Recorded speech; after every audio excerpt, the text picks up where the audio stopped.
Dalja e lumit Sitnica nga shtrati ka detyruar në gjysmë të natës evakuimin e 15 familjeve nga lagja Dy Korriku në Mitrovicë të Jugut. Gjithsej 22 familje janë prekur nga vërshimet në këtë komunë, ndërsa të evakuarit kanë gjetur strehemte të afërmit e tyre. Një nga banorët e zonës së prekur, Bashkem Krasniqi, ka kërkuar ndërhyrje urgjente nga institucionet komunale.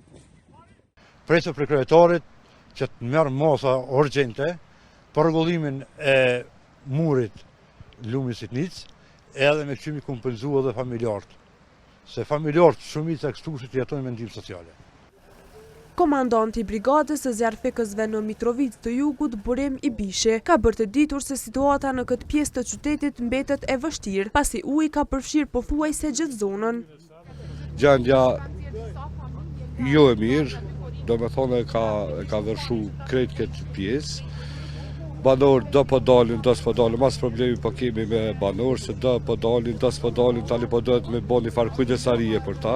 Kështu që gjendja nuk është e mirë, po nuk është edhe, ku më ditë, diçka jashtëzakonshme. Teksa në të shumtën e komunave të prekura ka kaluar rreziku i përmbytjeve, në atë të Klinës ka ende potencial. Kryetari Zenon Elezaj ka thënë se lumenjët Klina dhe Drini i Bardh janë ende në nivele maksimale. Jo, përkundrazi ngricat kanë ndiku në uljen e nivelit të ujit, mirë po duke pas parasysh që në për qytetin e Kinës përshkojnë 2 lumenj dhe 6 lumenj gjithsej teritorin e punës Kinës, atë risku i madh për vështrime ka ekzistuar, ka ndodhur dhe po ekziston tani, sepse 2 lumenj kryesorë që përshkojnë qytetin, lumi Klina dhe lumi Drini i Bardh, ende janë në nivele pothuajse maksimale. Sipas Elezaj, dëmet më të mëdha janë shkaktuar në ekonomitë familjare dhe në biznese. Ereshjet e borës të Seajtës kanë shkaktuar vështirësi të reja, sidomos në zonat ku infrastruktura është dëmtuar nga vërshimet.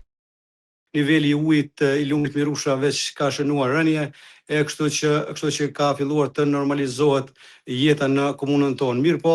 Mirë po në ndërkohë kanë filluar të reshurat e borës që të shoqëruar me ngrica, sigurisht që kjo është një telashe e radhës, sidomos në vendet ku kemi pas dëmtim të infrastrukturës rrugore, sikur që janë rrugët, urat e tjera.